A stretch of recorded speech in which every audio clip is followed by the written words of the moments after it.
Find a comfortable position. Let your body settle into its weight. Allow your breathing to even out. There is no destination to reach tonight, no arrival to consider. The journey has already slowed. The path will carry itself. When you are ready, we begin.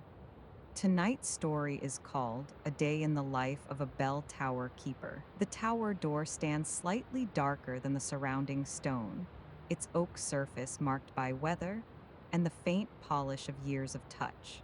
The iron hinges curve outward in patient arcs.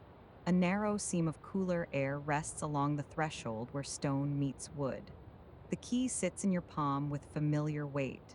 Its bow is rounded smooth along the inner curve, dulled by use rather than age.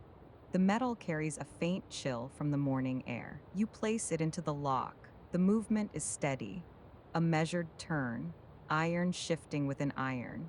The mechanism answers without hesitation, not loudly, not reluctantly, simply aligning as it has done countless times before. The door opens inward on a contained hinge note that fades quickly into the thickness of the tower walls. Inside, the air changes. Stone coolness rises immediately. Timber and rope fiber hold their own quieter scent, dry, grounded, slightly mineral. There is no echo. Sound settles quickly in a space built to contain weight. You step across the threshold. The door closes behind you with a firm, muted contact that does not travel far. The stair begins at once, curling upward along the inner wall in a tight spiral. The first tread bears a shallow hollow at its center, worn by repetition rather than force. The edges remain firm. Your foot meets it evenly. The second tread carries another step. The boards beneath your boots give a contained creak where timber meets stone. Not complaint, just acknowledgement of contact. Light enters from above in narrow lines through unseen louvers. It travels downward in pale shafts, catching faint dust suspended in the stairwell before releasing it again. The scent of rope grows clearer. The air carries a hint of cold iron and old brass from somewhere higher in the structure. A small notch along the inner wall passes at shoulder height, an old mark in the plaster where something once brushed repeatedly. It remains as it was. Your breathing steadies. Inhale, exhale. The spiral continues. The stair narrows slightly as it rises, but not enough to constrain. The space feels held rather than tight. The tower carries its own vertical weight without strain. Another step, another curve of wall. Above, faint morning light gathers more fully, suggesting the rope room just beyond the next turn. You climb toward it at the same unremarkable pace.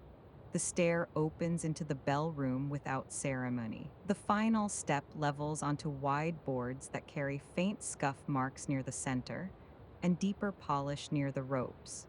Light enters through the wooden louvers in angled bands, thin and deliberate. Each slat tilts outward just enough to admit morning without exposing the interior fully. The beams fall across the opposite wall in narrow stripes, illuminating suspended dust in slow drift. The air feels cooler here, though not sharp. It moves differently at this height. You stand still for a moment. The dust turns in the light, not rising or falling in any hurry. Each particle catches brightness briefly before returning to the wider dimness of the room. The boards beneath your boots hold a faint warmth along their upper grain where yesterday's light lingered.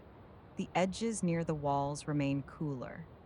Above, within the belfry frame, timber braces cross in steady geometry. Their surfaces are worn smooth where hands have rested, rougher where knots in the wood interrupt the grain. A small hairline crack traces along one beam, stable and unmoving. Birds nest in the eaves beyond the louvers. Their movement is soft, a brief flutter of wings against wood, then stillness.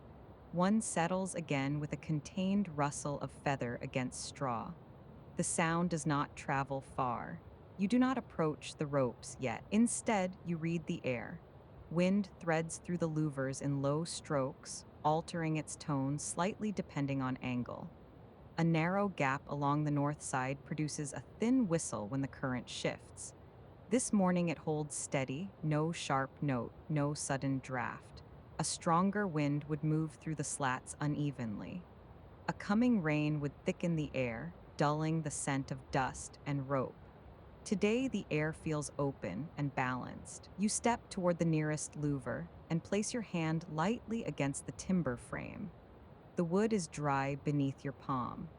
A faint ridge of old paint remains along the inner edge, worn thin where fingers have tested it before.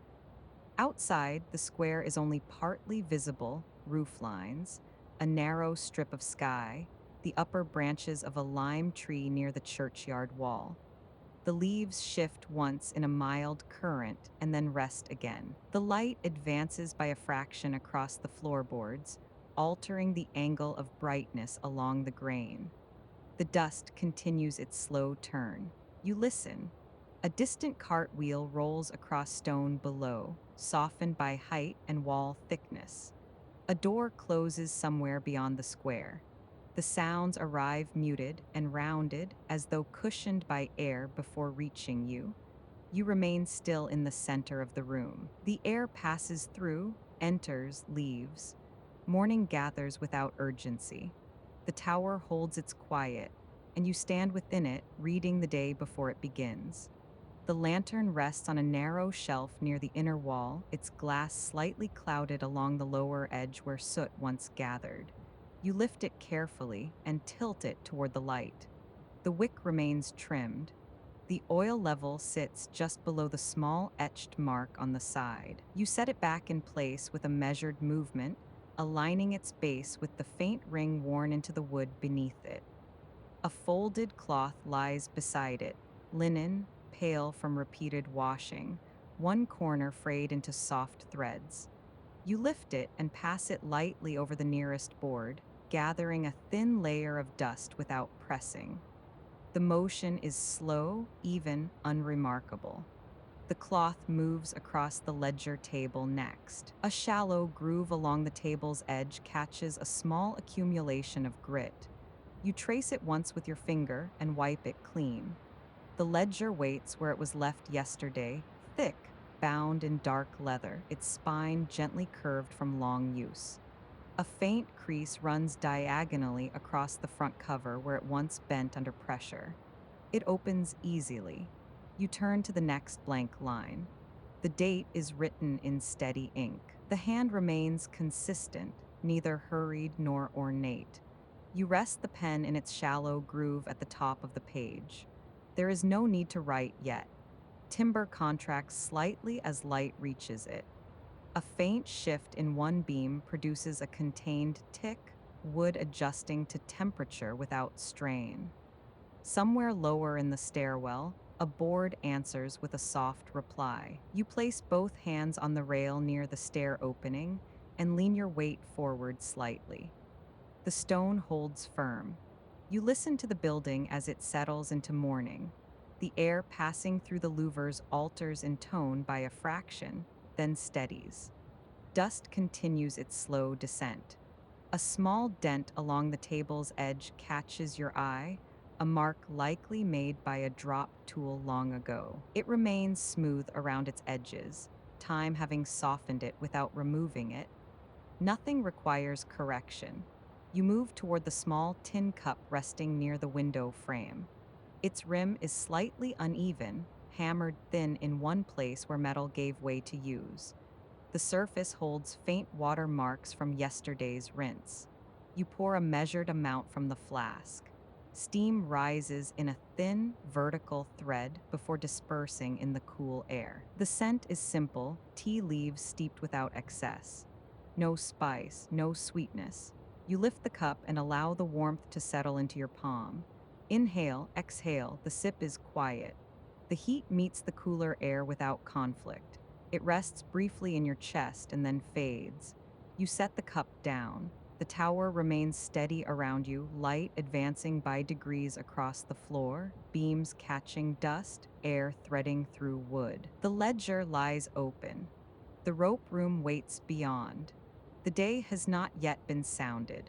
The ropes hang in clean vertical lines from the ceiling beams, each one descending with quiet certainty toward the floorboards. Their weight is visible in the gentle curve near the coils below, a natural arc formed by gravity and long use. You step toward the first line. The fiber is coarse against your palm, hemp worn smooth in places, slightly raised in others where strands separate at the surface. You close your hand around it lightly, not pulling, just feeling the tension it carries. The bell above remains still. There is no sway in the line, no tremor in the air. You slide your fingers downward along the rope's length. The leather guard sits midway, stitched with firm, even thread. A faint crease marks where hands have pressed repeatedly over the years. The leather is neither brittle nor loose. It holds. Near the base, the rope coils in a contained circle on the boards. The outer loop rests flatter than the inner, shaped by repetition. You lift the top coil and adjust it by a few inches, allowing it to settle more evenly. The fiber answers with a quiet shift. You move to the next rope. This one carries a small irregularity, a thinning of outer strands about a foot below the guard. Not severe, just enough to note. You press the fibers together gently, smoothing them along their natural twist. No cutting required. A faint line of chalk rests near the beam where the rope passes upward. A past marking for alignment, still visible though faded. You run your thumb across it once and feel the fine powder lift slightly. Above, the wooden frame that holds the bells carries its own small details. A knot in the grain shaped like a narrow oval, a shallow indentation where metal once grazed during maintenance. The air here smells faintly of old oil and wood warmed by light. You continue along the row. Each rope receives the same quiet inspection, fingers tracing, pressure measured, no abrupt movement. The leather collars sit snug against the fiber. The knots remain tight, their ends trimmed cleanly and tucked inward. At the far end of the room, a small splinter rises along the edge of a beam near the wall. It does not threaten structure. It simply lifts slightly from age. You press it down with the side of your thumb and leave it as it is. The floor beneath your boots carries faint scuff marks in an arc around the central rope, a reminder of past movement. The boards remain firm. You stand back and look at the vertical lines again. They hang in alignment. The bells above remain poised, their bronze curves dark and unmoving within the timber frame. A thin band of light crosses one rim and then shifts as the sun climbs higher. The ropes rest. The day is nearly ready to sound. You return to the central rope and stand with your feet placed evenly on the worn boards. The coil rests near your left boot, the line rising straight above your shoulder into the timber frame. Your hand closes around the fiber. There is no sudden pull. The movement begins as guidance rather than force. You lean back by a fraction, allowing your weight to meet the rope gradually. The bell above responds with its own measured arc, bronze shifting within its housing with contained authority. You feel the bell's mass through the line, not heavy, not light, simply present. The first swing is small. The clapper inside meets bronze with a rounded contact. The sound opens outward. It does not strike sharply. It blooms. A wide, low tone moves through the room before spilling beyond the louvers into the square below. The vibration travels down the rope and into your palms, then through your shoulders and into the boards beneath your feet. You guide. The second pull mirrors the first, matching its restraint. The bell swings slightly higher, the arc widening by a careful measure. The tone that follows is fuller, but not louder in intent, a steady resonance that carries without urgency. The aftertone lingers. It spreads outward across rooftops and stone walls, rounding corners, settling along chimney stacks and window frames. The town receives it without disruption. You allow the rope to rise again, controlling the return with steady hands. The bell answers in balance, its weight neither rushing nor resisting. Another measured pull. Another rounded tone. Dust trembles faintly in the light beams near the louvers as vibration passes through the structure. The timber frame holds firm. The sound does not fracture against the walls, it moves through them. Outside, a distant door pauses mid-motion. A cartwheel slows slightly before continuing. The square below absorbs the resonance and then resumes its quiet rhythm. You reduce the arc gradually. The final swing is smaller. The last tone leaves the bell in a gentle taper, thinning as it travels. It rests briefly in the air, then dissolves into the wider morning. You hold the rope steady until the bell settles fully into stillness. The fiber slackens slightly beneath your palm. The line returns to its vertical rest. The room regains its quiet. Only the faint memory of vibration remains in the boards beneath your boots and in the muscles along your forearm. You release the rope and allow it to hang naturally in its place. The coil at your feet shifts by a fraction and then lies flat again. Light has advanced another degree across the floor. The dust continues its slow turn. Below, the town carries the sound forward in its own measured way. You stand for a moment in the center of the room, the bell above returned to stillness. The tower holds steady around you. The clock mechanism sits one level below the bells, housed within a timber frame that has darkened over time. Brass gears interlock in measured alignment, their teeth clean and evenly worn. The pendulum rod descends through a narrow slot in the floor, its steady swing marking time without emphasis.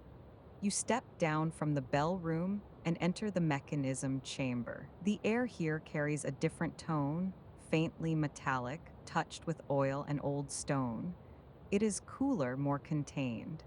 The sound of the pendulum arrives first, a low, consistent tick that does not demand attention. Tick, pause, tick. You stand beside the frame and rest your hand lightly against the wood. It vibrates almost imperceptibly with the motion of the internal weights. The gears turn in patient intervals. Their surfaces catch narrow threads of light from a small side window, revealing thin arcs of polished brass where friction has smoothed the metal. You reach for the oil cloth. It hangs from a peg near the wall, folded once over itself.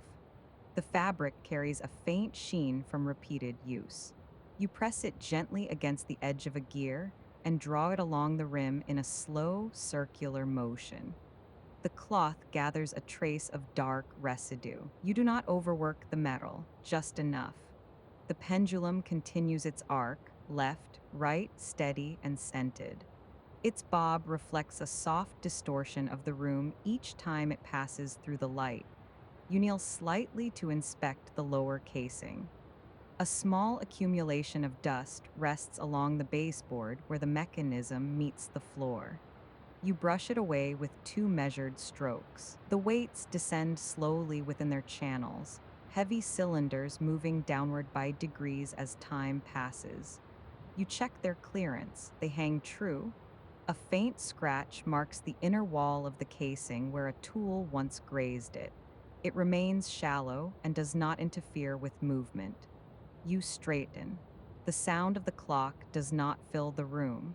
It occupies it modestly. Each tick lands in the same space as the last, neither louder nor softer. You adjust a small screw along the outer plate, no more than a quarter turn. The alignment remains precise. The movement resumes without alteration. Through the narrow window, you catch a glimpse of the square below. Market stalls are beginning to open. A shutter lifts. Footsteps cross stone. The sounds arrive softened by height and wall thickness. You do not join them. The mechanism requires no further correction. You wipe your hands once more with the oil cloth and return it to its peg, folding the edge inward so it rests evenly. The pendulum swings. The gears turn. The weights descend at their own pace. You remain beside the clock frame, not touching it now, only listening. The pendulum crosses its midpoint with quiet certainty, its arc neither widening nor narrowing. The brass bob glints faintly when it reaches the edge of light, then dims again as it returns through shadow. Tick, pause, tick. The mechanism continues without you. Time does not require supervision to proceed. The pendulum maintains its arc. The gears continue their slow rotation. The weights descend by degrees that cannot be seen without careful watching. Nothing rushed. The room remains composed, and the morning carries forward in even measure. A subtle shift occurs within the mechanism, not a change in speed, but in sequence. A secondary gear engages, its teeth catching with slightly firmer contact than the steady ticking that precedes it. You recognize the transition without needing to look. The quarter hour approaches. The pendulum maintains its swing, unaffected. The weights continue their descent. Yet a deeper part of the system gathers its stored energy, preparing to release it upward through rods and linkages toward the bell above. You step back half a pace, giving the mechanism space though it does not require it. A small lever rises. Another tooth catches. There is a contained pause, not silence, but anticipation shaped by alignment. Then the striker lifts. Above, through the vertical channel that connects this chamber to the bell frame, a muted vibration travels upward. You feel it through the boards beneath your boots more than you hear it. The first strike lands. A single, rounded tone answers from the bell overhead, softer than the hour, more contained. It carries clarity without breadth. The sound does not bloom as widely as the morning ring did. It marks rather than announces. The aftertone lingers briefly and then thins, dispersing through the louvers into the square below. The mechanism resets. A second engagement prepares, slower this time, deliberate. Another strike. The bell answers again, identical in tone and length to the first. No variation, no flourish. The system releases the stored energy evenly, then returns to its steady rhythm. Tick, pause, tick. You watch the lever descend back into place, its motion precise and unforced. The escapement resumes sole governance of the pendulum's swing. Nothing jars. The room regains its modest quiet almost immediately, as though the quarter hour had been a brief breath taken and released. You step toward the window slit and look outward. In the square below, movement continues uninterrupted. A man adjusts a crate. A child crosses from one doorway to another. A shutter is propped open further to admit light. The bell's marking has folded into the day without drawing attention to itself. You return your gaze to the mechanism. The gears continue turning. The weights lower by another barely visible degree. There is comfort in the repetition, the same strikes at the same intervals, governed by the same internal balance. You place your hand once more against the timber frame, feeling the faint vibration that travels through it as the pendulum swings. The tower resumes its quiet keeping of time, unchanged by the small announcement it has just delivered. You step toward the winding handle fixed along the side of the frame. It rests folded against the casing, iron dulled by touch and years of rotation. The grip is smooth where palms have pressed, faintly textured where the metal has cooled and warmed through seasons. The weights have descended far enough to require lifting. You unfold the handle. It extends outward in a quiet arc, locking into place with a contained click that does not echo.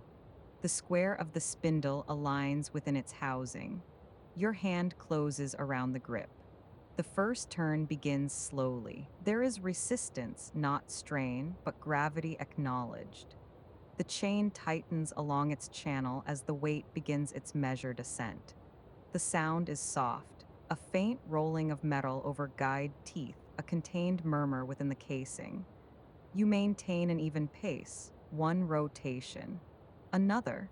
The weight rises steadily within its shaft, hidden from view but traceable by the slight shift in tension beneath your palm. The pendulum continues swinging throughout, its rhythm unbroken by the winding.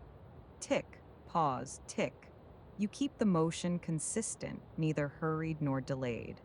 The handle turns in smooth circles, the iron cool against your skin. A faint line of polished brass reveals itself where friction has burnished the inner gear. It catches a thin ribbon of light and then dulls again as the handle continues its path. The chain gathers onto its drum without tangling. You watch the alignment briefly, ensuring it layers evenly across the surface. No overlap, no slack. The weight nears its upper limit. You feel the tension lessen slightly as the final inches rise into place. The mechanism holds it there, suspended once more with stored potential. You stop the rotation. The handle rests in your hand for a moment before you fold it back against the casing. It settles into its bracket with a muted contact. The pendulum remains steady. The escapement continues its measured release. You step to the second weight and repeat the process, same rhythm, same resistance, same steady lift.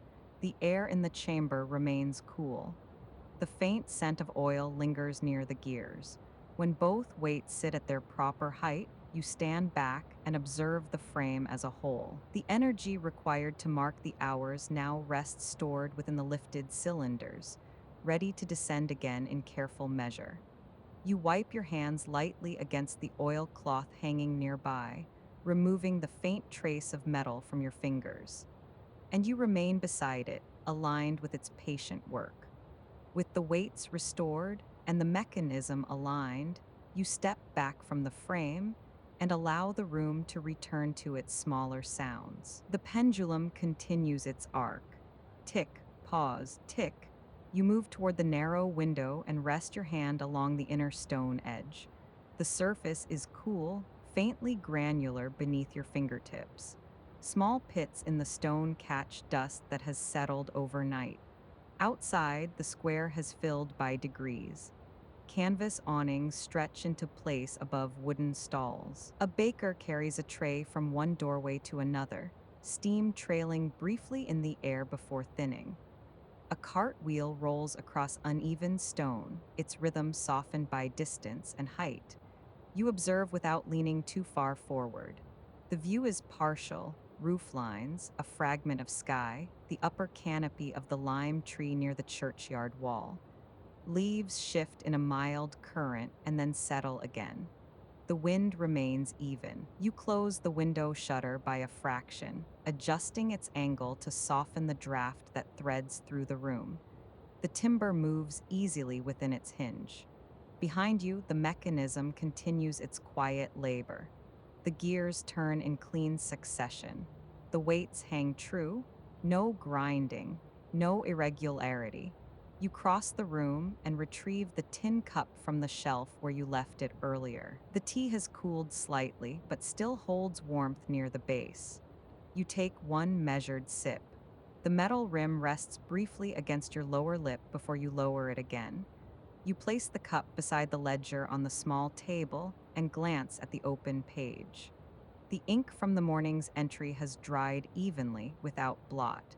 There is no need to add further notation. You listen once more, not searching, simply confirming. The building carries itself well. Timber has settled. Stone holds steady. Air passes through in controlled threads. Below, the square hums softly with activity, though none of it intrudes fully into this chamber.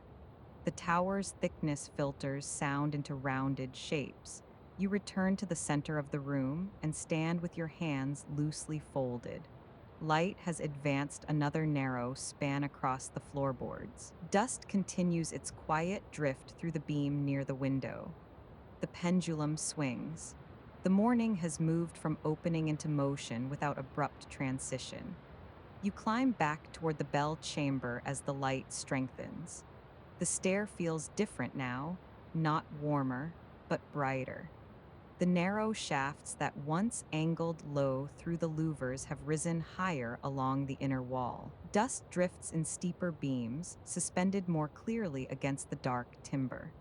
The rope scent remains steady, fiber, and faint oil, though the air carries a slightly drier edge as the morning matures. You emerge into the bell room. The bronze curves above you now catch light along their upper rims. Where shadow dominated earlier, there is now a muted sheen, not polished, not reflective, simply revealed.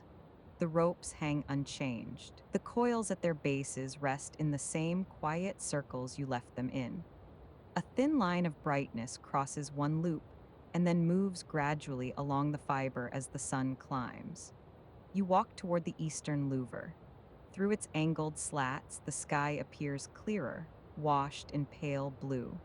The lime tree below shifts more visibly now, leaves turning to show their lighter undersides as wind passes through.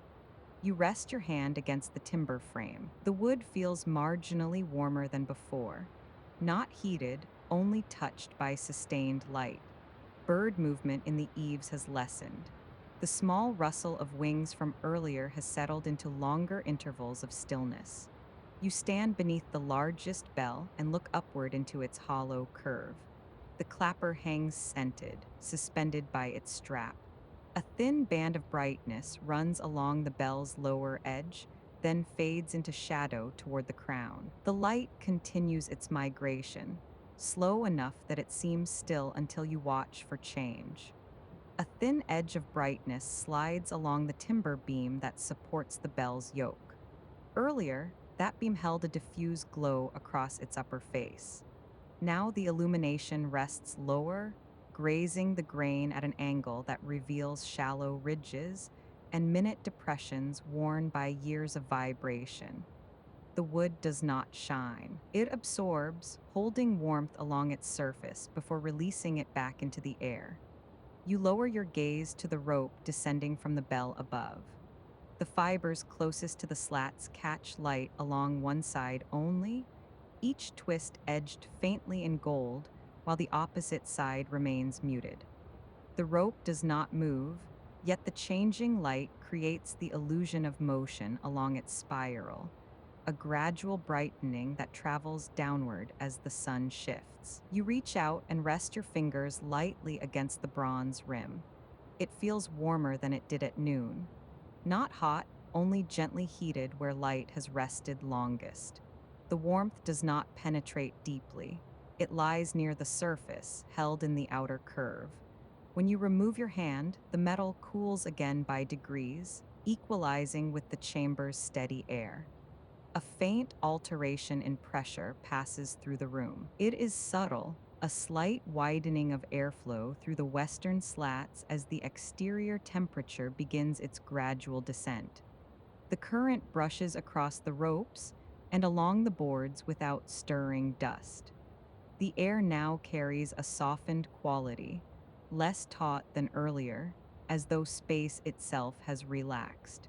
You cross toward the central support frame. The iron bracket there, fixed tight against timber, holds a narrow band of reflected light along its edge.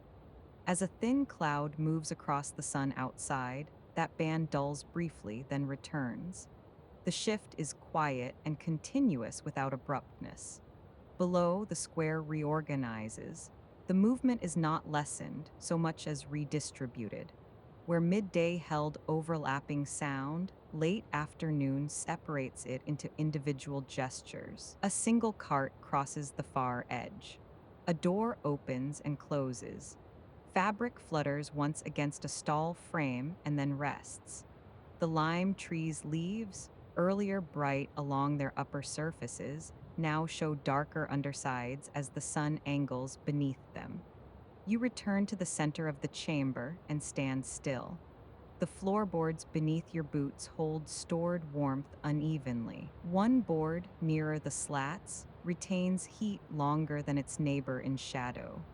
The difference is faint, but perceptible when you shift weight from one foot to the other.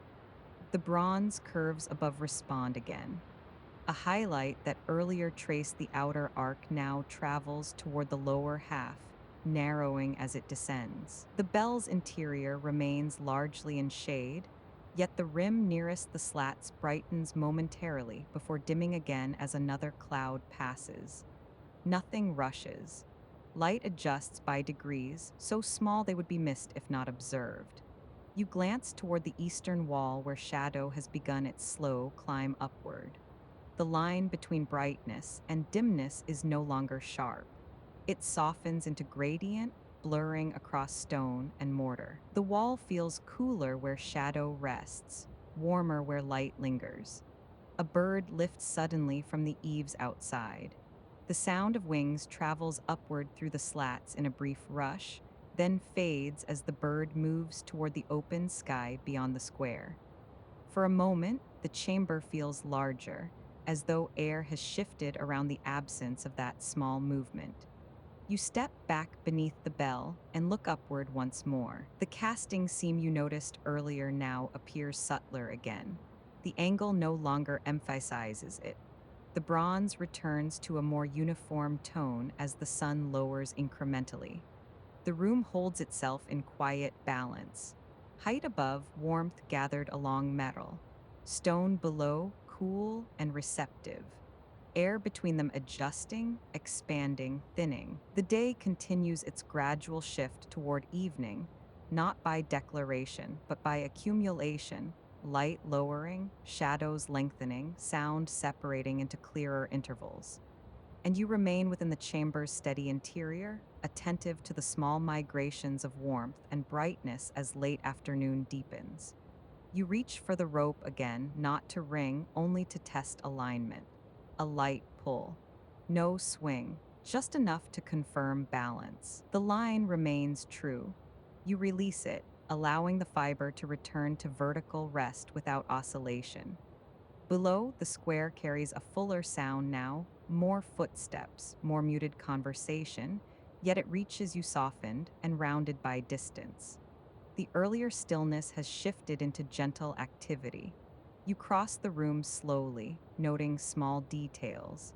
A faint chalk mark near one beam has faded further in the stronger light. The splinter you pressed earlier remains flat.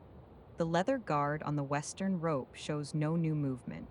You pause near the center of the floor and allow the room to settle around you once more. Light advances by degrees. Dust continues its quiet suspension. The bells remain poised in their frame, not silent in absence, but silent in readiness. Late morning stands fully formed. The light strengthens toward its highest angle, no longer slanting deeply across the boards, but settling more directly through the louvers. The beams shorten. The dust within them appears denser, though nothing has changed except the sun's position. The air shifts, not warmer in a sudden way, simply fuller. Stone absorbs light quietly, holding it without display. The inner wall near the stair carries a faint stored warmth where morning brightness has rested longest. You descend halfway down the spiral, not to leave, only to feel the temperature change along the inner curve. The difference is gradual. The lower stones remain cooler. The upper chamber carries the light more fully. You pause midway and rest your hand against the wall. The stone feels dry, slightly warmed. Fine grains press faintly into your palm where the surface is not entirely smooth. A narrow hairline seam runs vertically between two blocks, its mortar firm and unbroken. Below, the square has grown louder, not sharply, but layered. Footsteps overlap. A distant hammer meets wood in measured taps. A cart axle turns with a contained groan before settling again. They gather and disperse, filtered through thickness. You continue upward again. In the bell chamber, the bronze now holds a different tone, its surface less shadowed, its curve more defined. A soft brightness traces the lower arc of the largest bell, then fades upward into deeper bronze. The ropes remain still. You cross to the western louver and adjust its angle by a fraction, narrowing the entry of light where it falls directly onto the ledger table. The hinge responds smoothly. The brightness softens.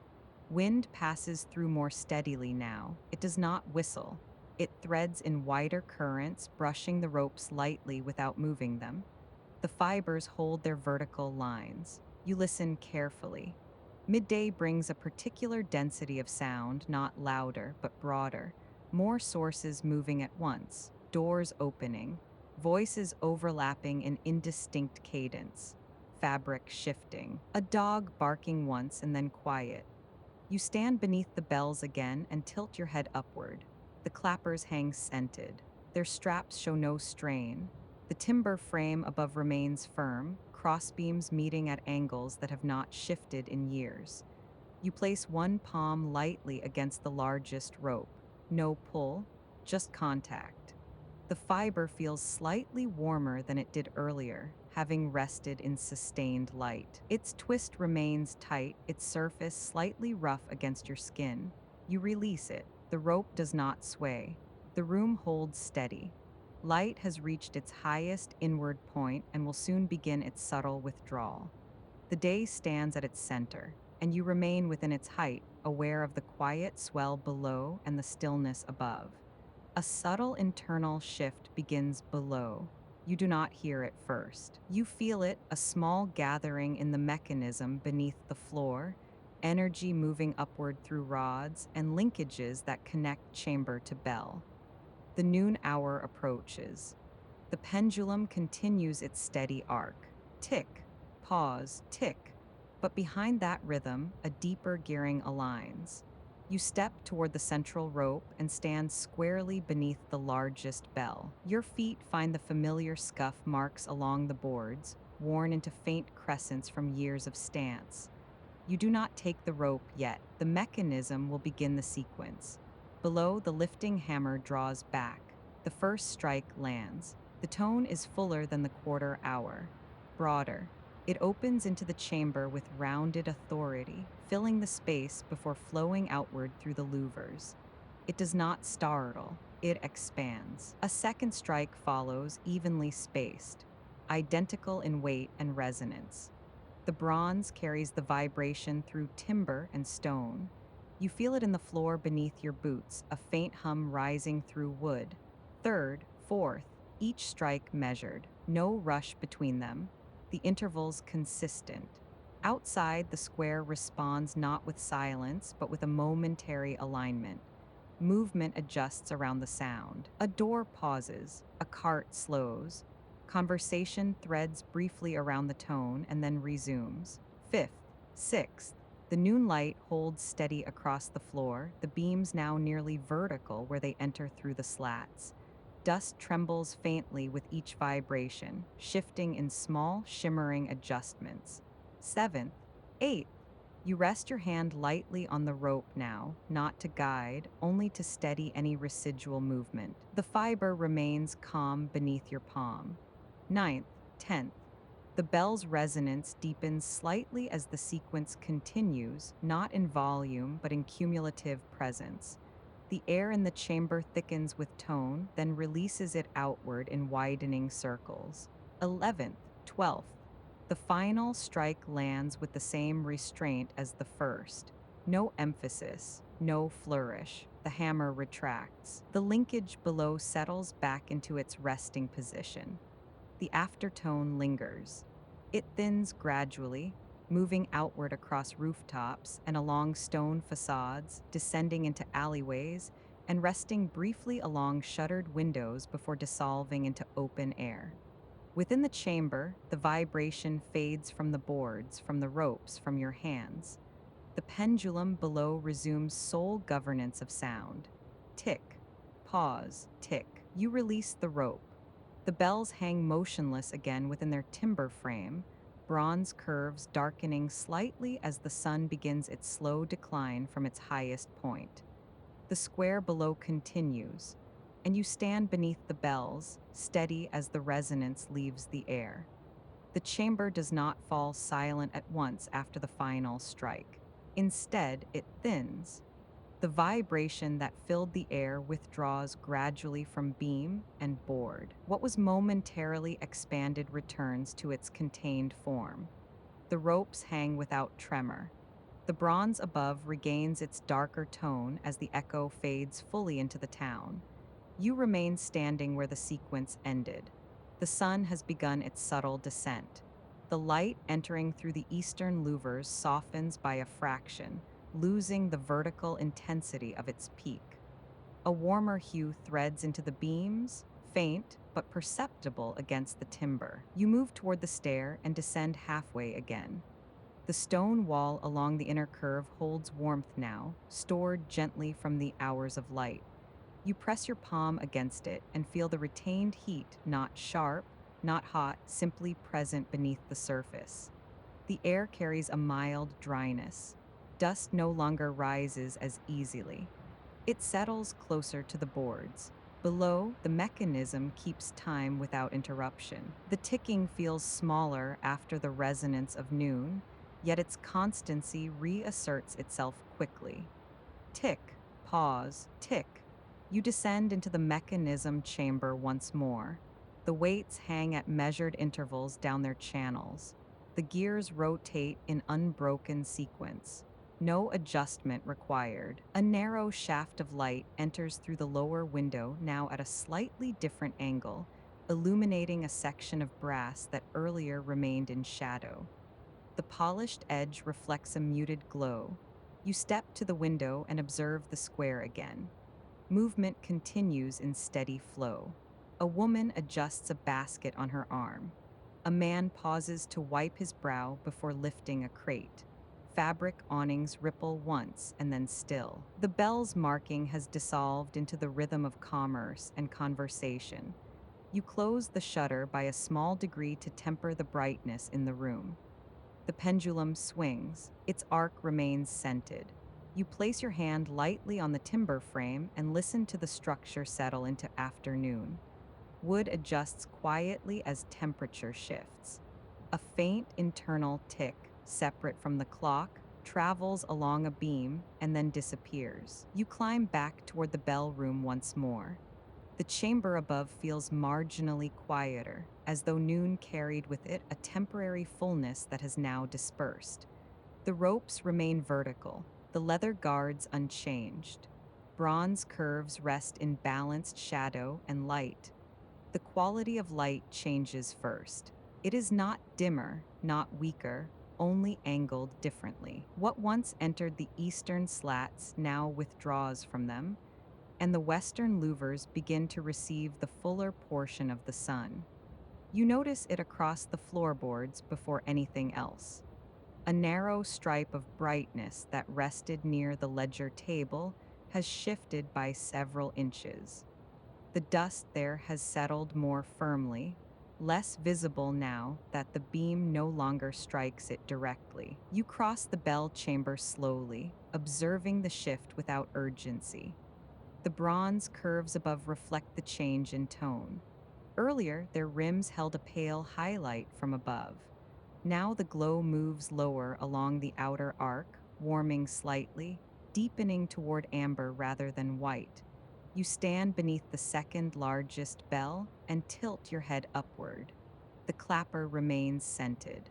The leather strap shows no stress. A faint seam line along the bronze surface, part of its casting, becomes more visible in this angled light, then softens again as a thin cloud passes outside. You move toward the western louver. Through its slats, the square appears altered in subtle ways. Shadows have lengthened along the edges of buildings. The awnings cast deeper triangular shapes across stone. The lime tree's leaves flicker brighter as the sun catches their upper surfaces. The sound below has thinned slightly. Midday fullness has dispersed into smaller clusters of movement. Individual footsteps are easier to distinguish now, though still softened by height. A cart rolls once across the square and then disappears down a side lane, its wooden rhythm fading quickly. You adjust the louver by a fraction to temper the direct brightness entering the chamber. The hinge moves smoothly. Wind passes through in wider strokes than earlier, brushing the interior air without lifting dust. The ropes respond only with the faintest tightening of their twist, not enough to sway. You step toward the central rope and rest your palm against it. The fiber holds warmth now from sustained afternoon light. It feels dry and stable beneath your hand. You close your fingers gently around it and apply a slight downward pressure, not enough to move the bell, only enough to feel resistance. The weight above answers with quiet readiness. You release the rope. It returns to vertical alignment without oscillation. Descending halfway down the spiral, you pause again at the stone wall.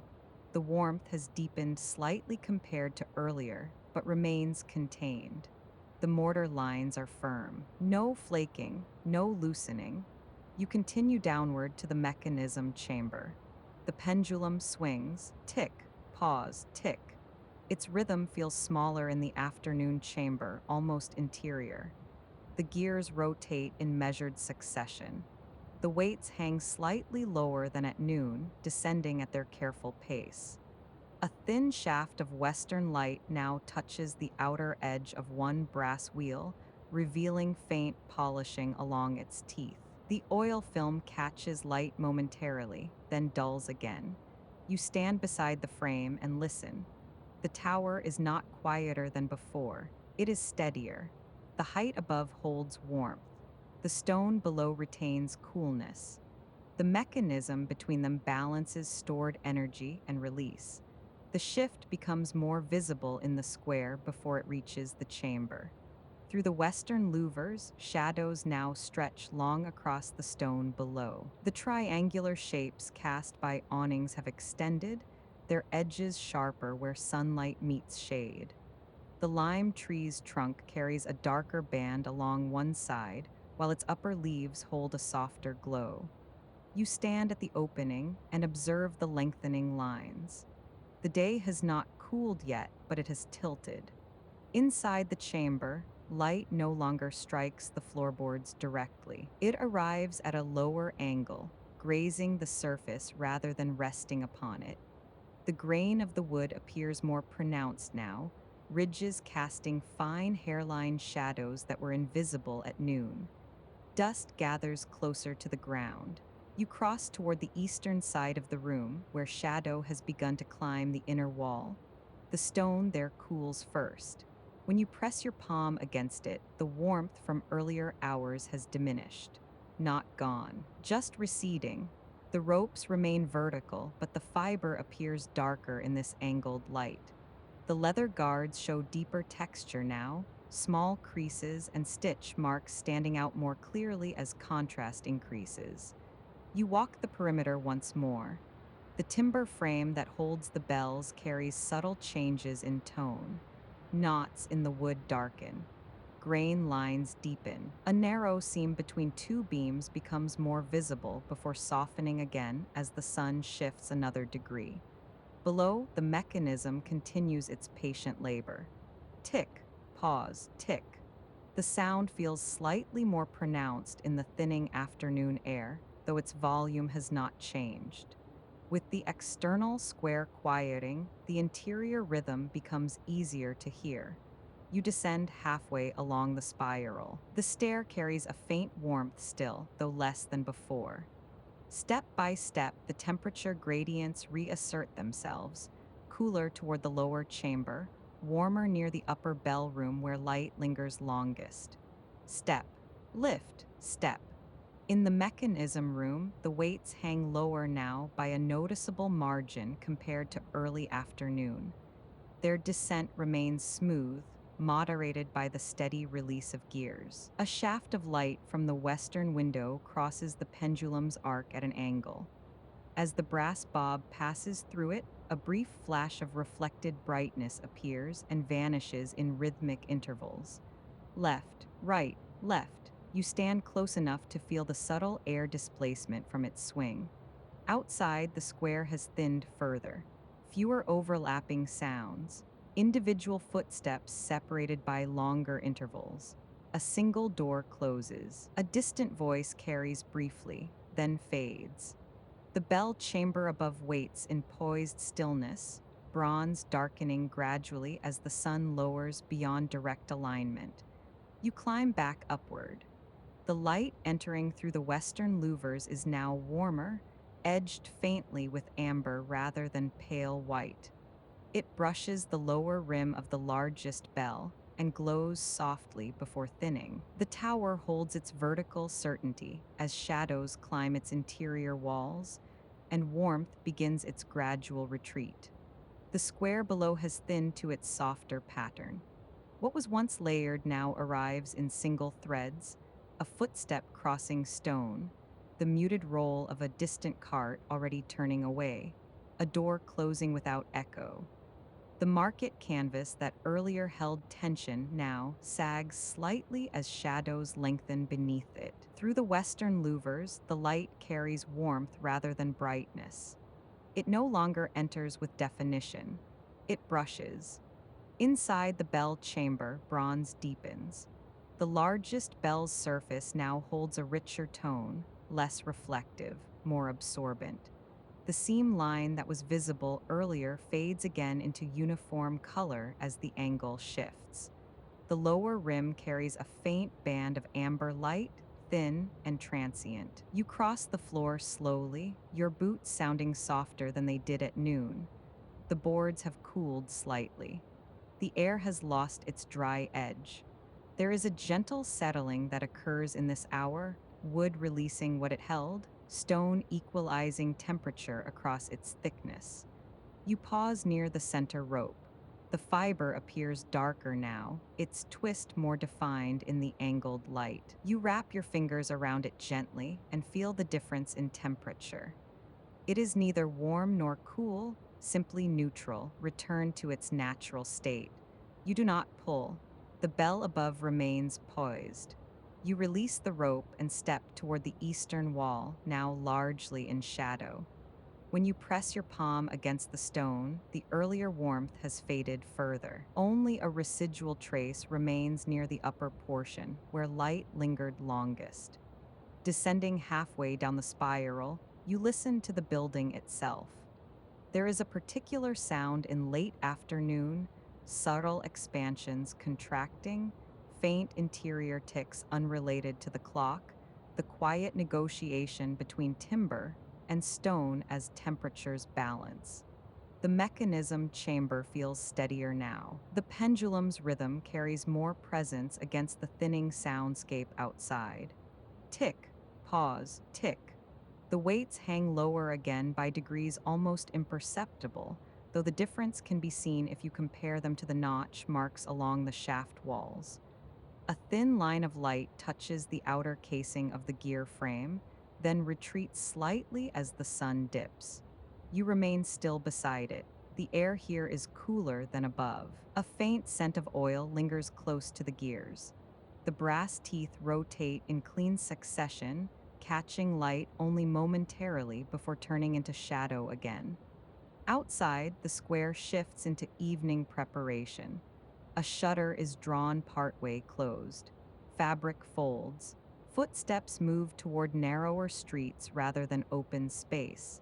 You climb back toward the bell chamber. The light entering through the western slats is now deeper in tone, edged with a muted gold. It no longer reaches the center of the floor. Instead, it rests near the outer boards, leaving the interior slightly dimmer. Dust is barely visible now. The bells hang darker, their curves absorbing more than they reflect. The tower's interior feels taller in this light, not because its height has changed, but because brightness no longer fills the volume as it did earlier. You stand beneath the beams and look upward. The timber frame remains firm. The iron brackets sit tight against wood. No shift, no strain. The hour before evening holds a particular quiet. It is not the silence of night. It is the narrowing of day. And you remain within it, steady, observant, aligned with the slow retreat of the sun. The shift into evening does not arrive in a single moment. It gathers. Through the western louvers, the sun lowers beyond the roofline opposite the square. Direct light thins into reflected glow, softer, broader, less defined. The sharp edges of shadow blur into gradual gradients across stone. Inside the bell chamber, brightness withdraws toward the outer wall. The center of the room darkens first. The boards beneath your boots lose their earlier warmth and return to a more even tone. The grain is still visible, but no longer outlined by light. You cross toward the western slats and look outward. The lime tree's leaves now hold a subdued sheen. Their movement slows with the diminishing wind. The awnings below begin to fold. One stall closes completely, its canvas rolled and tied. A cart exits the square, its wheels sounding hollow for a brief stretch before disappearing down a narrower street. Sound carries differently now. It no longer overlaps in clusters, it separates. A footstep here, a distant latch there, a single voice calling briefly before lowering. You step back from the louver and let your eyes adjust to the interior dimming. The bronze bells above appear darker, their curves absorbing the remaining light. The lower rims hold a faint glow for a moment longer before that, too, softens. You reach toward the lantern shelf. The glass reflects the dim room in a muted oval. You lift it and inspect the wick once more. Still trimmed, still sufficient. The oil level remains steady. You do not light it yet. There is still enough natural light to navigate the chamber. You descend halfway along the spiral. Step, lift, step. The air along the stair feels cooler now. The stored warmth in the stone releases gradually into the thinning atmosphere. When you rest your palm against the inner wall, it feels tempered, neither warm nor cold, balanced between the day it held and the evening it approaches. In the mechanism chamber, the pendulum continues its arc. Tick, pause, tick. The sound is clearer now against the diminishing square below. The weights hang lower by visible measure. The gears rotate with steady restraint. A band of light from the lower window touches only the edge of the casing now, no longer reaching the inner frame. The brass reflects in narrower flashes as the pendulum crosses its arc. You stand beside the mechanism and listen. There is a faint cooling contraction within the timber frame, small internal adjustments that occur as temperature shifts. The sound is contained, like a distant finger tapping lightly on wood. You wipe your hands once along the oil cloth, more from habit than necessity, and return it to its peg. Climbing back to the bell chamber, you notice how the stair darkens with each turn upward. Light remains near the top, but it no longer travels far downward. In the bell room, the western glow lingers along the outer boards only. The center holds gentle shadow. Dust is no longer visible in beams because there are no beams left to hold it. The ropes hang in deeper tone, their fibers blending into the dim. You stand beneath the largest bell and look upward into its hollow interior. The bronze reflects a muted gradient, a final trace of evening light near the rim before shadow fills the curve entirely. The square below thins further. One more shutter closes. A distant door latches, and you remain within the tower's height, steady as light withdraws and evening gathers quietly around stone and timber. The mechanism below begins its deeper gathering once more. You feel it before you hear it, the subtle engagement of larger gearing, the measured drawing back of stored energy that will soon travel upward through rod and linkage toward bronze. The chamber is dim now, though not dark. A residual glow from the west lingers along the outer wall. The center holds shadow. You stand beneath the central rope and close your hand around the fiber. This time, you will guide the bell yourself. You lean back gently, allowing your weight to meet the rope in gradual measure. The line tightens beneath your palm. Above, the bell responds with contained motion, its arc widening with patient authority. The first strike lands. The tone is deeper than morning, not louder, deeper. It carries a rounded fullness shaped by the cooling air and the thinning square below. The resonance expands through the chamber and outward across rooftops, along chimney stacks into narrow streets where it settles briefly before drifting on. You guide the second pull, measured, even. The bell swings higher now, though still restrained. The clapper meets bronze in clean contact. The vibration travels through rope into your arms, into the boards beneath your boots. Third strike. The air in the chamber hums faintly. Timber absorbs the vibration without protest. Dust does not rise, there is no light beam to hold it. Below, the square responds differently than it did at noon. Movement slows. A door pauses mid-close. A voice lowers. Footsteps shorten their rhythm. Fourth strike. Fifth. Each interval identical. No hurry between them. The bell does not rush toward completion. It speaks in deliberate cadence. The western light thins further as the sequence continues. Sixth. Seventh. The bronze surface appears darker with each swing, though that is only the fading day withdrawing from its curve. You maintain control of the rope's return, preventing excess arc. The bell responds with balance, neither resisting nor pulling beyond measure. Eighth, ninth. The tone carries farther in evening air. Without midday activity to absorb it, the resonance spreads wider before thinning. 10th, 11th. The square below grows stiller with each passing tone. A final cart exits the far edge of the street. One last shutter draws closed. 12th. The final strike lands with the same steadiness as the first. No emphasis, no flourish. You guide the rope upward gently and allow the arc to reduce. The bell swings once more, smaller now. The aftertone lingers longer than expected, resting along stone facades and slipping into alleyways before dissolving into open sky. You hold the rope until the bell returns fully to stillness. The fiber slackens slightly beneath your palm. The coil at your feet shifts by a fraction and lies flat. The chamber regains its quiet. The pendulum below resumes sole dominance of sound. Tick, pause, tick. The western glow fades to a narrow band near the outer slats before dimming further. You release the rope and step back toward the center of the chamber. The bells hang dark within their timber frame. The ropes descend in straight lines. The square below quiets into smaller movements, doors closing, distant footsteps retreating. The tower cools gradually around you. The last of the western glow thins into a muted band along the outer slats, then softens further until the chamber holds only ambient light reflected from the sky. The bells above no longer carry highlight. They rest as silhouettes against dim timber, their curves defined by absence rather than reflection. You cross to the lantern shelf. The room has reached that hour where shape remains clear, but detail begins to blur. The ropes are still visible as vertical lines, though their fibers no longer show texture without closer inspection. You lift the lantern.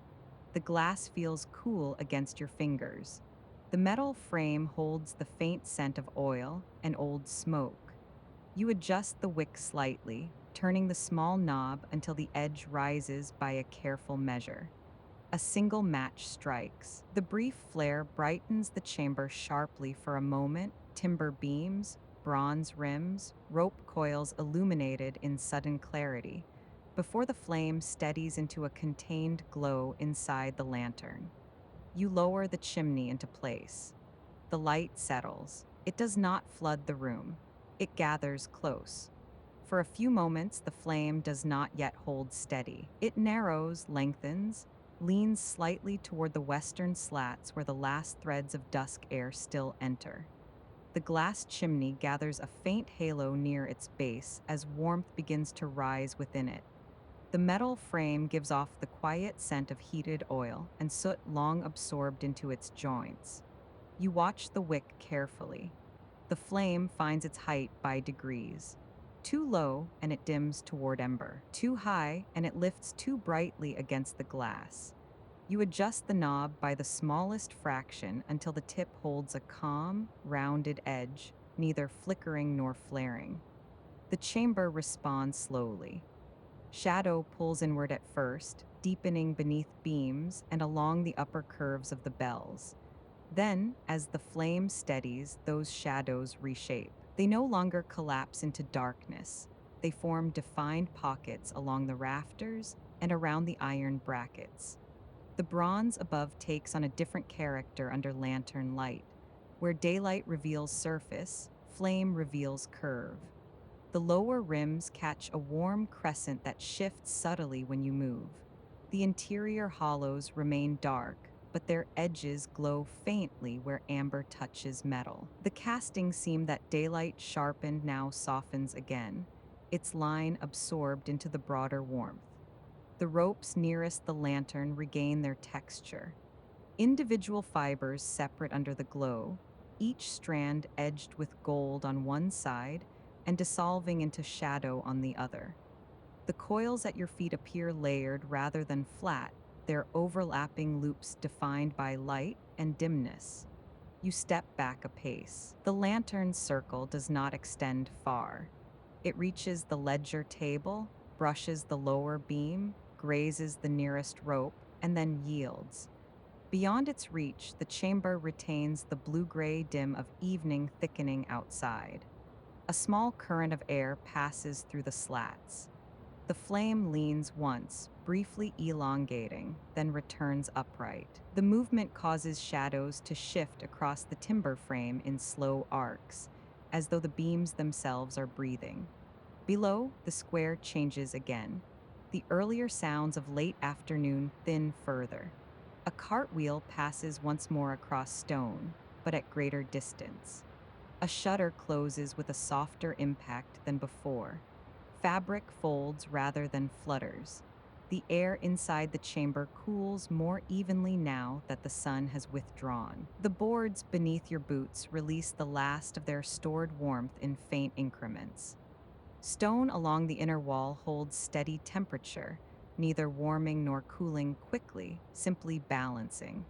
You move toward the central rope and rest your palm against it. The fiber carries no warmth now from daylight. It has returned to its natural state, neutral, dry, quiet beneath your touch. When you release it, the rope remains perfectly vertical, unaffected by the lantern's small movements. The lantern's glass gathers the faintest film of condensation near its upper edge where heat meets cooler air. You wipe it gently with the cloth kept on the shelf. The glass clears again, allowing the light to remain even. Overhead, the bells seem heavier in this hour. Not in weight, but in presence. Without daylight filling the chamber's height, the upper space feels deeper, the timber frame more distant above the glow. The beams absorb light rather than reflect it, darkening toward their edges. You listen. There is a moment between dusk and full night when sound feels suspended. Not silent, simply restrained. A single voice rises faintly from below and fades before forming a sentence. A door latches. A step crosses stone. Then nothing. The pendulum beneath continues, steady and unchanged. Tick, pause, tick. Its rhythm carries more clearly now that the square has softened. The sound moves upward through the stairwell and rests briefly within the lantern's glow before dissipating into shadow. The flame stabilizes fully. It no longer leans. It no longer wavers. Its shape holds constant, a small, contained column of light enclosed within glass. The chimney warms evenly. The metal frame expands slightly with heat, producing a faint, nearly inaudible click as it settles. The chamber accepts the change. Daylight has withdrawn. Flame has taken its place, not as replacement for the sun, only as guide within enclosed space. You step once around the perimeter. Your boots sound quieter than they did in daylight. The boards absorb vibration more readily in cooler air. The rope coils remain exactly where they lay. The iron brackets hold firm. The timber beams show no shift. The lantern hums faintly with warmth. Outside, evening completes its arrival. Inside, light gathers close, and the tower enters its inward hours, contained, measured, balanced between flame and shadow. A warm circle forms around the lantern, amber and contained, touching the nearby boards and the edge of the ledger table. Beyond that circle, shadow deepens gradually rather than abruptly. You place the lantern on its shelf and step back. The chamber now holds two kinds of darkness, the outer dim of evening and the inner warmth of flame. The bells reflect a faint golden line along their lower rims where the lantern's glow reaches upward. Dust is no longer visible in air. The ropes nearest the lantern regain texture, individual strands catching the light while those farther away remain in soft shadow. You descend halfway down the spiral. The lantern's glow follows only a short distance before surrendering to the natural dimness of the stair. The stone along the inner wall appears cooler now, its earlier stored warmth fully released. In the mechanism chamber below, the pendulum swings through lower light. Tick, pause, tick. The brass bob catches the lantern's distant reflection briefly with each pass, then disappears into shadow again. You bring the lantern down and set it near the clock frame. Its glow touches the brass gears in muted flashes. The teeth shine briefly as they rotate, then darken again. The weights hang lower than they did at evening's first approach, descending in patient increments. You listen. Outside, the square has entered a quieter state. A final door closes. A single footstep crosses stone and fades. The air carries fewer disturbances now. You wipe a small patch of condensation from the lantern glass where the flame warms the interior surface. The mechanism requires no adjustment. The pendulum remains scented. You climb back to the bell chamber, carrying the lantern upward. Its light traces arcs along the stair wall, revealing fine irregularities in stone that daylight did not emphasize, shallow grooves, tiny chips, subtle mortar seams. In the bell room, the lantern rests again on its shelf. The chamber is transformed, not brighter than before, but closer. The bells loom softly above, their bronze curves touched faintly by amber glow. The ropes hang still. The square below has thinned to near stillness. Through the western slats, the sky now carries a deeper tone, not yet black, but a layered blue that absorbs rather than reflects. Roof lines are silhouettes. The lime tree is no longer individual leaves, only shape against dim sky. Inside the bell chamber, the lantern holds the center. Its glow pools across the boards in a contained circle, leaving the outer edges of the room in softened shadow. The ropes closest to the shelf catch amber along their twist. Those farther away dissolve into vertical lines barely distinguishable from darkness. You move through the chamber without haste. Your boots sound quieter now. Wood does not echo. It absorbs. You pause beneath the largest bell and look upward. The bronze reflects only a faint halo from the lantern, its interior hollow now fully shadowed. The clapper is visible only when you adjust your angle slightly and allow the light to catch its lower curve. You do not touch the rope.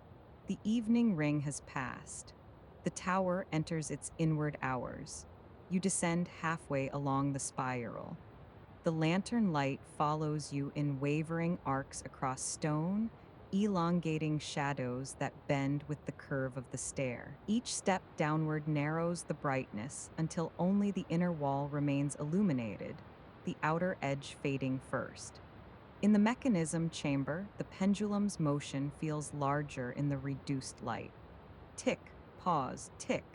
The sound is the same as it was at noon, yet in darkness it occupies more space. The brass bob passes through the lantern's glow in brief flashes, left, then right, marking time with small pulses of reflected light. You set the lantern near the base of the clock frame. The gears rotate in muted shine, their teeth catching amber and releasing it. The weights descend further still, their metal surfaces dulled in low light. The chains remain taut, aligned evenly along their drums. You stand beside the frame and rest your hand lightly against the timber. There is a faint warmth near the lantern, cooler air beyond it. The scent of oil is clearer now without daylight to dilute it. Outside, a single distant sound carries upward, perhaps a gate closing or a latch falling into place, then nothing. The square has yielded to interior life. You listen not for disturbance, but for imbalance. There is none. The pendulum maintains its scented arc. The escapement releases energy in identical intervals. The small internal ticks of timber cooling have subsided. The structure feels settled. You lift the lantern and climb back toward the bell chamber. The stair narrows into darkness behind you as you rise. The light moves with you, revealing and then concealing stone in steady sequence. At the top, you return the lantern to its shelf. The bell room now feels smaller, closer, though its dimensions have not changed. Without daylight filling its volume, the space gathers inward around the flame. You walk once more around the perimeter. A rope coil rests exactly where you left it. The leather guard holds its shape. The iron bracket along the beam reflects a faint line of amber before darkening again as you pass. You move to the western slats and look outward. The sky has deepened further. A single early star appears above the roofline, faint but steady. The lime tree is now silhouette only. You close the slats slightly to temper the night air entering the chamber.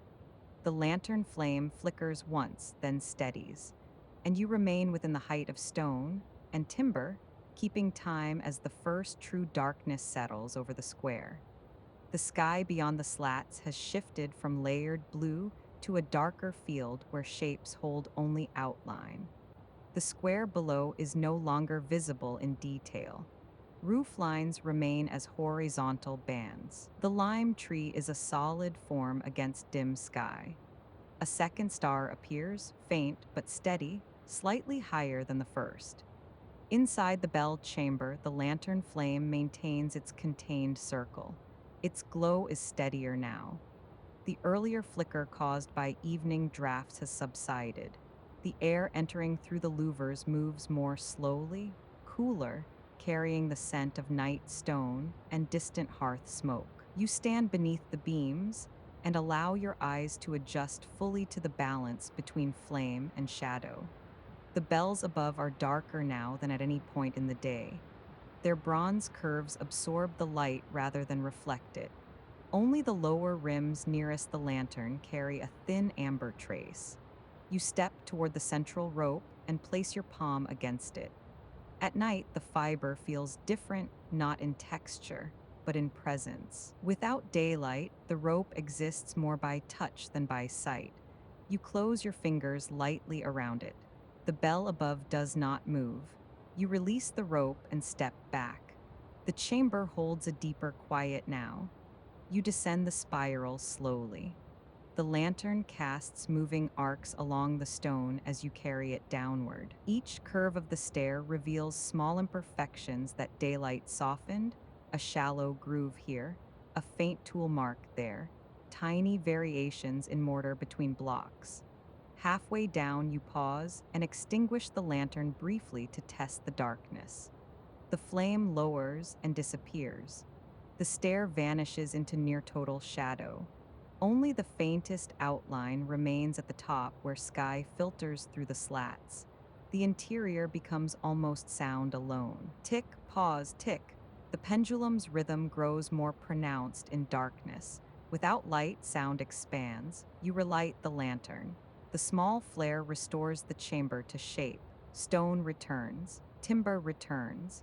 Brass returns in muted reflection. In the mechanism room, the gears continue their patient sequence.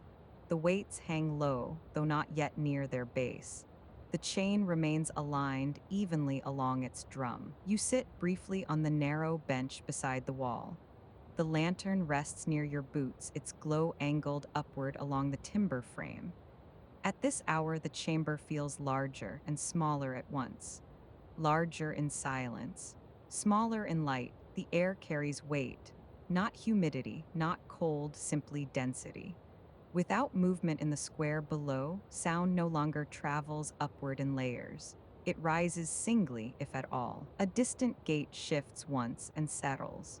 Somewhere beyond the far buildings, a dog releases a single muted bark and then falls quiet. You remain seated. The pendulum's motion becomes more visible in shadow than it was in daylight. Each pass through the lantern's arc draws a crescent of brightness across the brass casing. The shape appears and disappears in identical rhythm, a brief flare of reflection followed by dimness. Left, right, left. The space between ticks feels longer at night. Not because the clock has slowed, it has not, but because there is nothing else to fill the interval. The silence between sounds stretches without resistance, unbroken by carts or conversation or fabric shifting in wind. The lantern's warmth rises slowly through the chamber. It does not climb far before thinning. The cooler air above holds steady, creating a faint layering, warmer near the bench, cooler toward the rafters. The bronze bells absorb little of this warmth. They remain dark and still, suspended in shadow beyond the flame's reach. You lift your gaze upward. The hollow of the largest bell appears almost seamless in darkness. Only the faintest suggestion of curve remains where amber light grazes its rim. The clapper hangs scented, invisible unless you adjust your angle slightly. A subtle contraction moves through the timber frame. It produces a small, contained tick unrelated to the clock, the final adjustment of wood equalizing with night temperature. The sound does not repeat. It is singular and resolved. You rest your hand lightly on the bench beside you. The wood feels cooler now than it did an hour earlier. The stored warmth from dusk has fully dissipated. The surface is smooth beneath your palm, its grain faintly visible where lantern light reaches it. The chamber no longer feels transitional. It has settled. Outside, the sky has reached its deepest tone. Stars hold steady beyond the slats. The square below carries no discernible movement. Even the lime tree stands without visible motion, its branches indistinguishable from the dark behind them. The pendulum continues. Tick, pause, tick. Its rhythm becomes the center of the room. Without daylight, without conversation, without the movement of trade below, the clock's measure feels less like background and more like spine, a steady axis around which the chamber balances. You lean forward slightly, listening not for change, but for irregularity. There is none. The escapement lifts and releases with identical precision. The chain rests aligned along its drum. The weights descend by increments too small to observe without reference marks. The lantern glass gathers a faint shimmer near its upper curve where heat meets cooler air. A thin wavering line appears for a moment and then vanishes as temperature equalizes again. You rise slowly from the bench and walk once around the mechanism frame. Your steps echo slightly more in the night chamber than they did earlier. Not loudly, simply clearer. The air seems thinner of competing sound. You pause near the lower window. Outside, the sky remains unbroken. A single cloud crosses slowly, invisible except for the faint dimming of starlight behind it. The square holds complete stillness. You extinguish the lantern for a brief measure once more. The flame contracts and disappears. Darkness fills the chamber instantly, but not violently. Shapes remain as suggestion, the pendulum's movement felt rather than seen, the frame present by proximity rather than outline. Tick, pause, tick. In full darkness, the sound deepens. It no longer reflects off visible surfaces. It occupies space alone. After several intervals, you relight the lantern. The small flare restores contour. Timber returns, brass returns, rope returns. The pendulum resumes its visible crescent of light with each pass. The chamber accepts illumination without resistance. You sit once more, allowing the flame to settle. The night holds steady now. No more cooling contractions. No more distant gates. No movement in the square. Only contained warmth within glass. Only measured descent within chain. Only even arc within pendulum. The tower rests in its deepest hour, not asleep, not waiting, simply holding time without witness. And you remain within that still center, listening as the smallest hours pass evenly through stone and timber. The lantern rests near your boots, casting upward shadows along the frame. The pendulum swings across the light in steady rhythm, creating a brief, moving crescent on the casing each time it passes. Left, right, left. The air is cooler now. The faint warmth stored in stone has fully released. The scent of oil is clearer in the lowered temperature. A subtle contraction within the timber frame produces a small interior tick unrelated to the clock, a final adjustment as night settles fully. Outside, no sound rises. The square has entered its interior hours. You remain seated, listening to the difference between day rhythm and night rhythm. The clock does not change pace, but the world around it does. At night, the ticking seems less part of a larger pattern and more central within the tower's body. Each interval lands clearly, without competition. Tick, pause, tick. You rise again and climb back toward the bell chamber. The lantern's glow leads the way, shrinking and stretching shadows along the stair as you ascend. At the top, you set the lantern in its place once more. The bells loom above, motionless, held within dark timber and deeper shadow. Night has taken full shape around the tower. Light remains contained within glass. Sound remains contained within mechanism. And you stand within the height of stone and beam, keeping quiet watch as time passes evenly through the dark. The tower has reached its narrowest state. Outside, the sky holds a deeper black now, the earlier stars steadier and more numerous. The roof lines have dissolved almost entirely into darkness. Only the faintest difference in tone separates sky from stone. Inside the bell chamber, the lantern's circle feels smaller than before, though the flame has not diminished. It is the surrounding dark that has grown.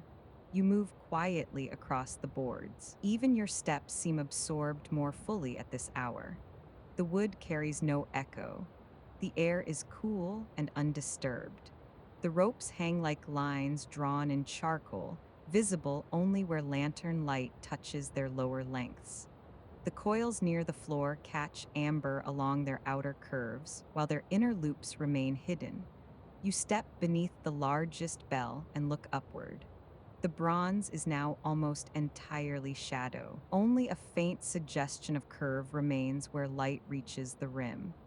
The clapper cannot be seen unless you shift your position carefully and allow the lantern's glow to reach inside the hollow.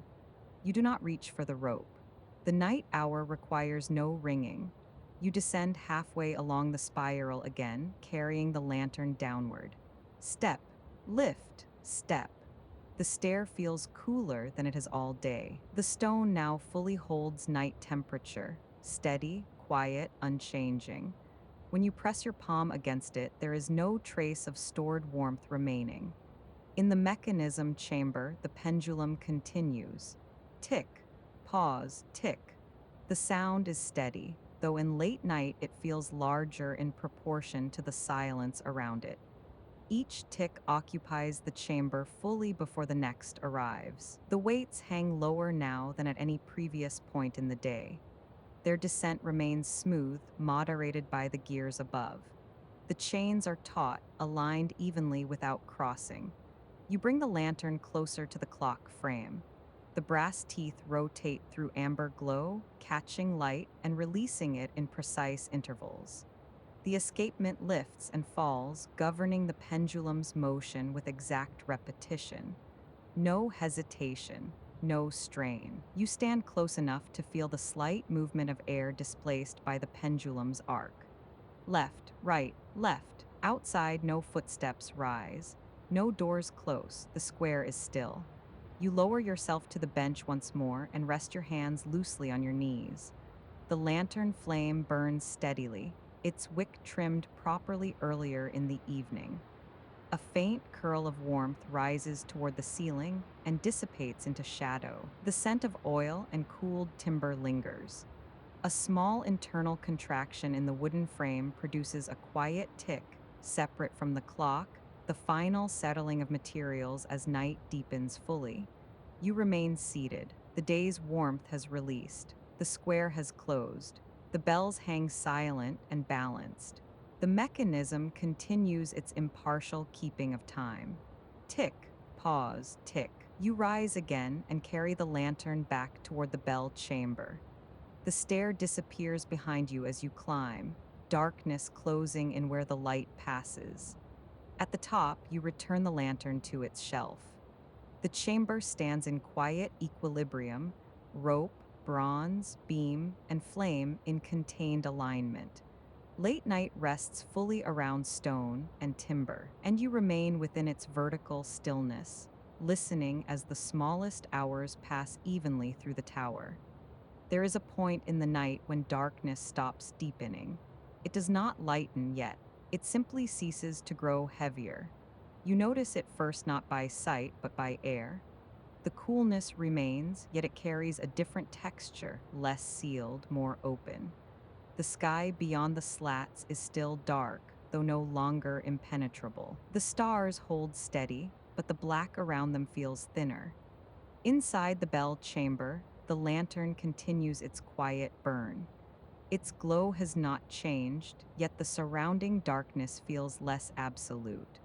The bells above remain silhouettes, but their outlines are easier to distinguish now without shifting position.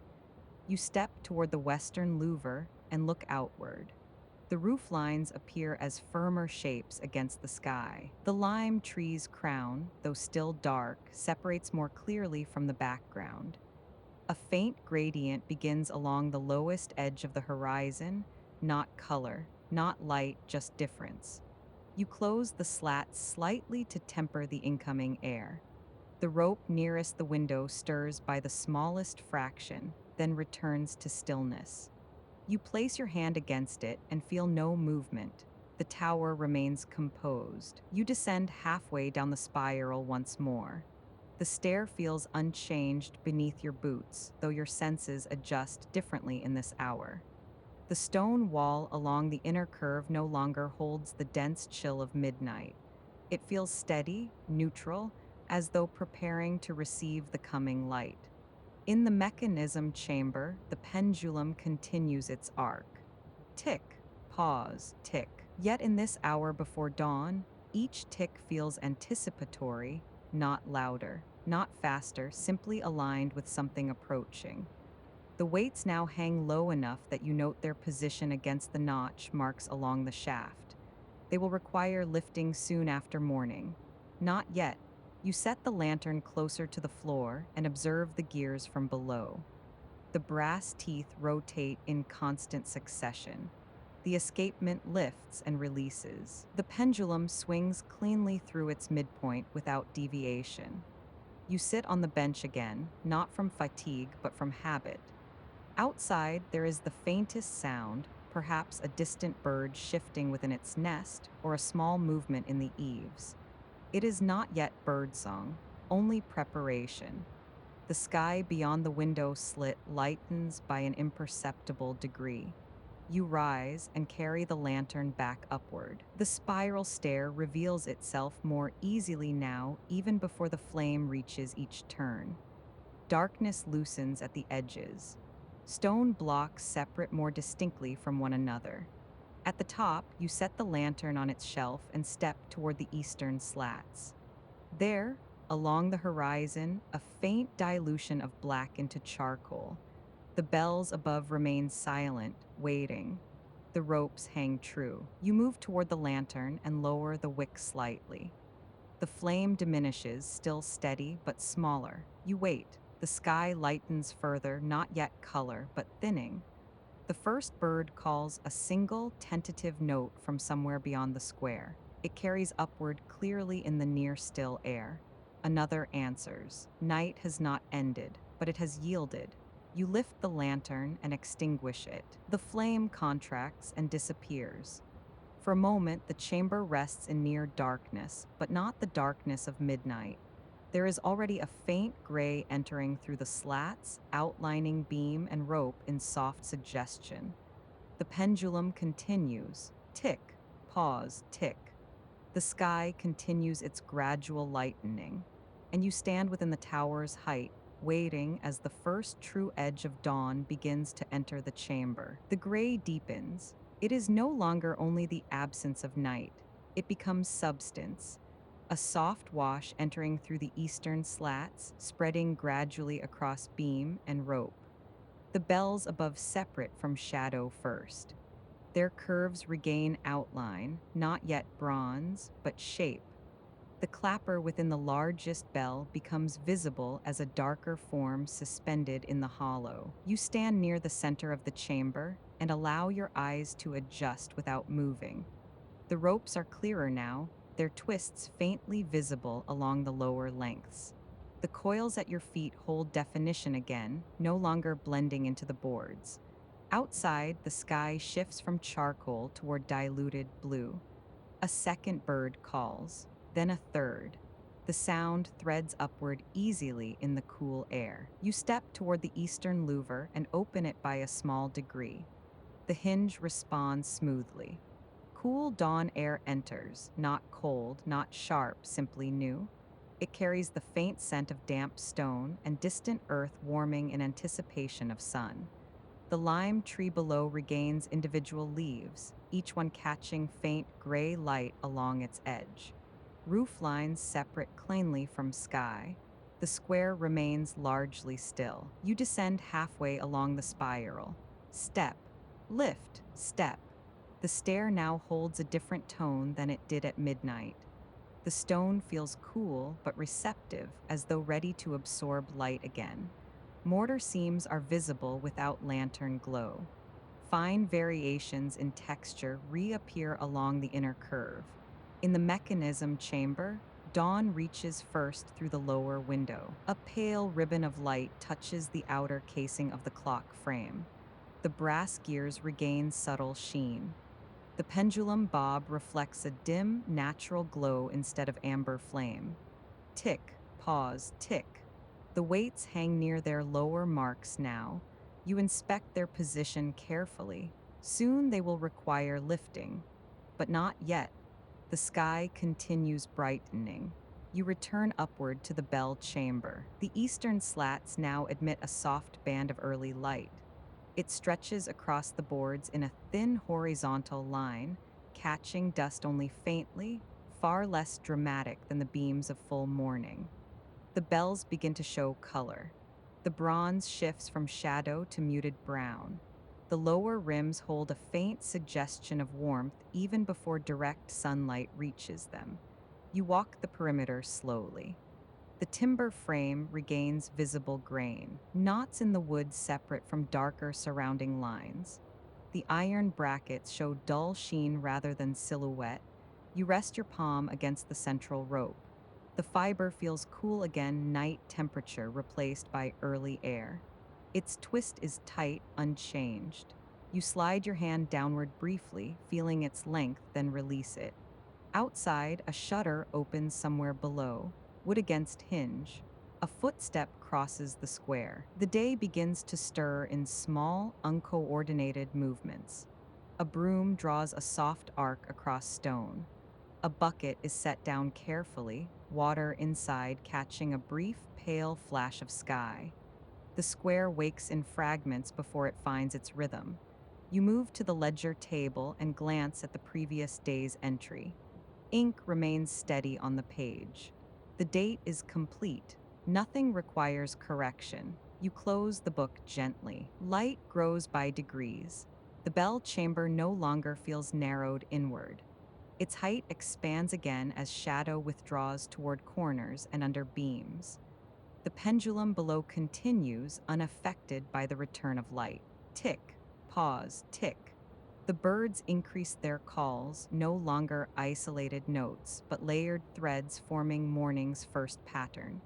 You step toward the central rope once more and stand beneath the largest bell. The sky beyond the eastern slats now holds color, pale, diluted gold beginning to edge the horizon. The tower has crossed from night into morning. The weights below will soon need lifting. The bell will soon need guiding. But for this moment, you stand in the returning light. The day gathers, and the tower wakes again. The light has strengthened enough now that the chamber feels fully restored. Sunlight enters through the eastern slats in clear, defined bands. Dust rises visibly in the beams, suspended, and turning slowly in the warmed air.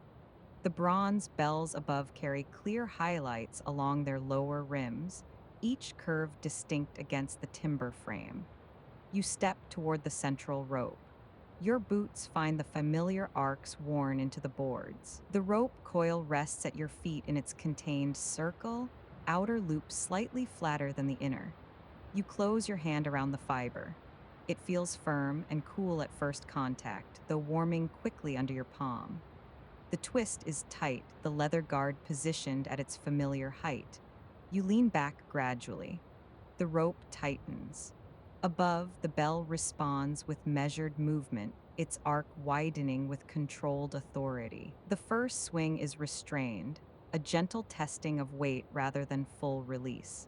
The clapper meets bronze. The tone opens. Morning resonance differs from evening. It carries clarity. The sound spreads outward through the louvers and across the square below, catching early movement before it has fully formed into noise. It travels cleanly, without the density that afternoon brings or the depth that evening gathers. You guide the rope upward and allow the bell to return. The second pull matches the first in measure. The arc widens slightly. The tone grows fuller, not louder, but broader, filling the chamber before moving outward across rooftops and along stone facades. Dust trembles faintly in the beams as vibration passes through timber and board. The ropes along the frame respond with minute tightening, but do not sway. Third strike. The square below pauses briefly. A cart wheel slows. A door holds half open. Voices adjust around the sound and then resume. Fourth, the rhythm remains steady. Identical intervals between strikes. No haste, no flourish. You control the rope's return carefully, preventing excess swing. The bell answers with balance, its mass neither pulling beyond measure nor resisting guidance. Fifth, sixth, the tone carries further now as the arc stabilizes at its intended height. The vibration hums through the boards beneath your boots, rising through your arms where your hands meet the fiber. Seventh, eighth, sunlight strengthens another degree during the sequence. The bronze rim glows brighter at the lower edge before fading upward into deeper tone. Ninth, 10th, the air in the chamber feels warmer with each passing moment. Dust thickens slightly in the beams, lifted by small currents of heated air rising along the inner wall. 11th, 12th, the final strike lands with the same measured authority as the first. No accent, no extension. You guide the rope upward, reducing the arc gradually. The bell swings once more, smaller now. The aftertone lingers, thinner than evening, clearer than noon, resting briefly across rooftops and moving through the square in widening circles before dissolving. You hold the rope until the bell returns fully to stillness. The fiber slackens. The coil at your feet shifts by a fraction and settles. The chamber regains its contained quiet. Below, the square resumes its early rhythm, footsteps crossing stone, a shutter thrown wide, the murmur of first transactions beginning. The pendulum beneath continues. Tick, pause, tick. The tower has spoken. You release the rope and step back to the center of the chamber. Sunlight now reaches further across the floorboards than it did at dawn. The inner wall holds warmth once more. The bronze bells reflect clean light along their lower rims. The ropes hang vertical and aligned. The timber frame stands unchanged. The weights below are lifted, ready for the day's descent. You move to the eastern louver and open it slightly more. Cool air gives way to rising warmth. The lime tree below shows full leaf detail now. Roof lines brighten along their edges. The square carries renewed movement, purposeful, layered, alive. The day has begun again. The tower stands as it did yesterday, and the day before stone, timber, bronze, rope, unchanged in structure yet renewed by light. You remain beneath the beams, steady after the ringing. Morning gathers fully, and the tower resumes its quiet keeping of time within the widening day. The spiral carries you downward in measured rhythm. Morning light follows partway, then yields to the cooler interior tone of the lower stair. The stone wall curves steadily beside you. Mortar seems sharp in the clarity of day. The shallow hollow in the first tread passes beneath your boot. The slight ridge in the second remains unchanged. Nothing in the tower has shifted, only light. You descend into the mechanism chamber one final time. The pendulum swings in clean, scented arc. Tick, pause, tick. Sunlight reaches fully across the outer casing now, illuminating the brass gears in steady reflection. The weights hang high, recently lifted, their chains aligned evenly along the drums. The escapement releases energy in identical increments, governing the descent that will occur over the coming hours.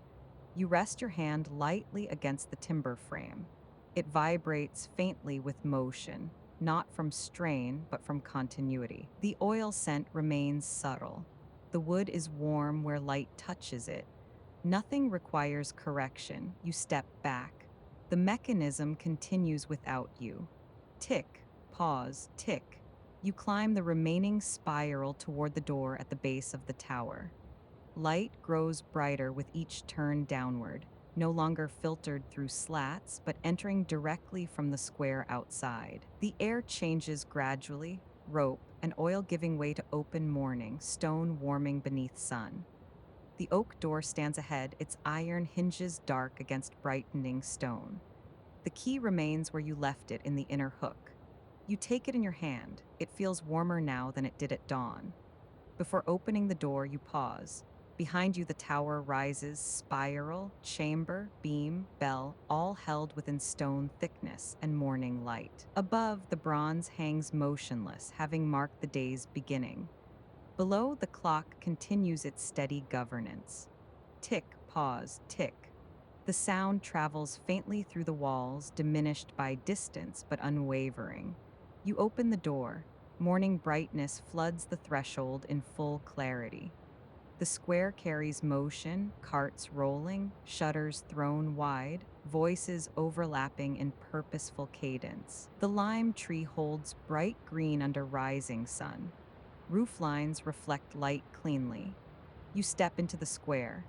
The door closes behind you with a contained, solid contact. The latch settles into place. From outside, the tower appears as it always does, upright, pale stone warmed by sunlight, louvers angled outward in quiet alignment. Nothing outwardly reveals the interior rhythm you have tended through night and morning. The tower continues as it always has. Its rhythm remains. You do not need to follow it. You are already within it. The night gathers, the quiet holds, and the rest will carry itself.